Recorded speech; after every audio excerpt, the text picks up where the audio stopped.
Hello friends, स्वागत है आपका सेंसी टॉक्स में। दिस इज़ #सेंसटॉक052। तो आज की वीडियो बहुत ज़्यादा इम्पोर्टेंट होने वाली है, क्योंकि आज मैं आपको बताऊंगा एक VMC मशीन की कंप्लीट सेटिंग कैसे करते हैं from starting to its end. तो चैनल पर नए हैं तो प्लीज़ सब्सक्राइब कीजिए और बेल आइकन को प्रेस कीजिए।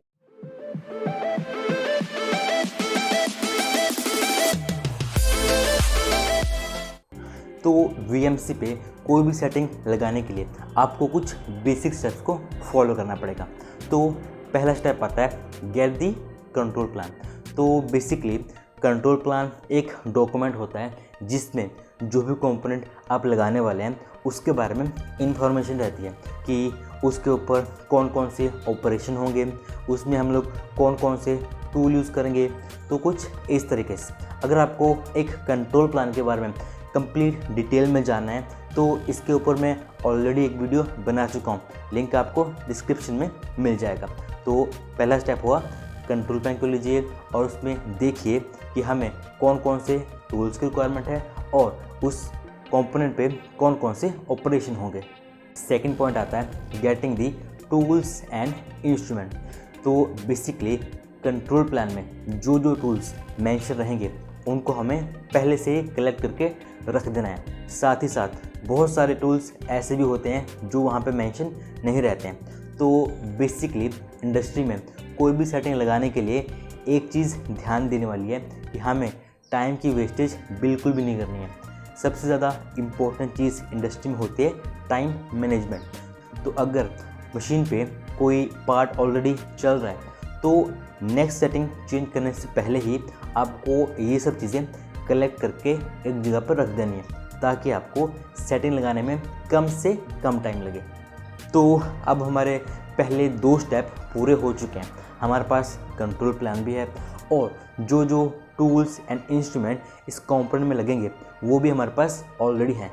साथ ही साथ जितने भी सपोज करो ड्रिल उसमें लगने हैं या फिर टैप्स यूज़ करने हैं उनको भी हमने पहले से ही हमारे टूल होल्डर्स के अंदर माउंट करके रख देना है। तो अब बात रहती है तीसरे स्टेप की, which is setting the work offset.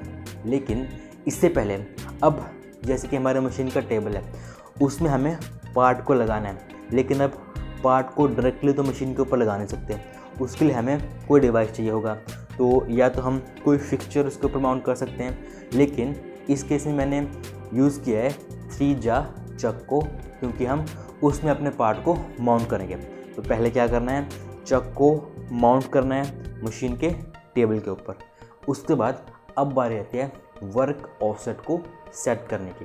तो बेसिकली वर्क ऑफसेट हमारा 0 पॉइंट होता है जिसकी रेफरेंस पे कोई भी प्रोग्राम बनता है। तो बेसिकली वर्क ऑफसेट होता है क्या है और ये कैसे वर्क करता है, उसके लिए मैंने एक वीडियो ऑलरेडी बनाई हुई है, उसका लिंक आपको डिस्क्रिप्शन में मिल जाएगा। तो बेसिकली जो हमारा कंपोनेंट है उसके ऊपर जो भी हम ऑपरेशन करेंगे उसका 0 पॉइंट क्या होगा, कहाँ से वो रेफरेंस लेगा कि मुझे कहाँ पे कौन सा ऑपरेशन करना है, तो वो बेसिकली होता है वर्क ऑफसेट। तो उसके लिए हम लोग यूज़ करते हैं एक मास्टर का और साथ में डायल इंडिकेटर का। तो डायल इंडिकेटर के ऊपर भी मैंने एक वीडियो ऑलरेडी बनाई हुई है, उसका भी लिंक आपको डिस्क्रिप्शन में मिल जाएगा। तो बेसिकली जो मास्टर है उसे हमें ट्रू करना पड़ता है, मतलब कि उसकी रन आउट को सेट करना पड़ता है। जितना ज़्यादा कम आप उसको सेट करेंगे उतना ही आउटपुट आपकी अच्छी आएगी। तो मिनिमम आपने कोशिश करनी है कि इसको 10 माइक्रोन के अंदर अंदर ही ट्रू करें। तो अब जब आपका वर्क ऑफसेट सेट हो चुका है तो बारी आती है चौथे पॉइंट की, which is mounting the tools in right order. मतलब कि सपोज करो जो भी कंपोनेंट है उसके ऊपर 4 ऑपरेशन होने हैं, 1 2 3 4, और उसके लिए आपके पास 1 2 3 4 इसी सीक्वेंस में 4 टूल्स होंगे। तो आपको ध्यान रखना पड़ेगा कि जिस सीक्वेंस में प्रोग्राम चलेगा टूल्स को भी उसी सीक्वेंस में माउंट करना है। जैसे कि सपोज करो पहला टूल है ड्रिलिंग का और सेकंड टूल है टैपिंग का, तो पहले ड्रिल होगा फिर टैपिंग होगी।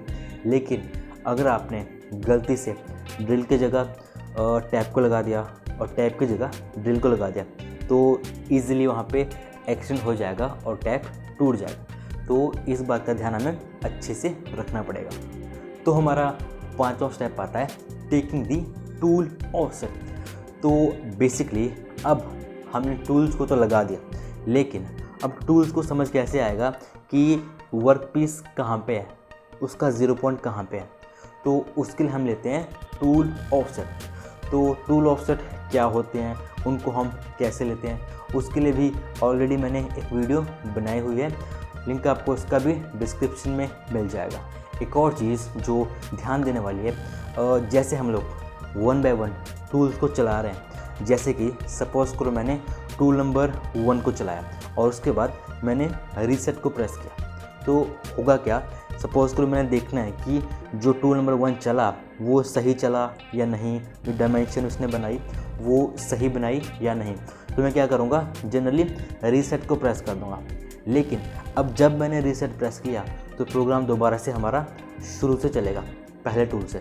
लेकिन अब अगर हमें नेक्स्ट टूल चलाना है, टूल नंबर 2, क्योंकि पहले का काम तो हो चुका है, तो उसको चलाने के लिए हमें प्रोग्राम को टूल नंबर 2 से ही चलाना पड़ेगा। तो अगर आपको नहीं पता है कि प्रोग्राम को हम लोग बीच में से कैसे चलाते हैं, तो उसके लिए भी ऑलरेडी वीडियो मैं बना चुका हूँ, लिंक आपको डिस्क्रिप्शन में मिल जाएगा। तो फाइनली अब जब हमारे सारे टूल्स के ऑफसेट कंप्लीट हो चुके हैं, तो अब हम मशीन को रन करेंगे स्लोली और देखेंगे कि क्या रिज़ल्ट हमें मिलता है। तो फाइनली अगर आपने सभी स्टेप्स को अच्छे से फॉलो किया है तो आपके पास एक फाइनल प्रोडक्ट बनके तैयार हो जाएगा। तो कुछ इस तरीके से एक VMC मशीन की कंप्लीट सेटिंग यहाँ पे पूरी होती है। जाने से पहले आपको MDI मोड का पता तो होगा कि एक CNC मशीन में MDI मोड होता है। तो आपके लिए सिर्फ एक छोटा सा क्वेश्चन है कि MDI मोड में हम क्या क्या काम कर सकते हैं। अगर आपको कोई भी काम पता है तो प्लीज़ कमेंट कीजिए। आप चाहें तो इंस्टाग्राम पे डायरेक्ट @CNC Talks पे DM कर सकते हैं। तो फ्रेंड्स, आज की वीडियो में बस इतना ही। आई होप आपको वीडियो पसंद आई होगी। चैनल पर नए हैं तो प्लीज़ सब्सक्राइब कीजिए और बेल आइकन को प्रेस कीजिए। मिलते हैं किसी और वीडियो में किसी और टॉपिक के साथ। Till then keep learning, keep growing.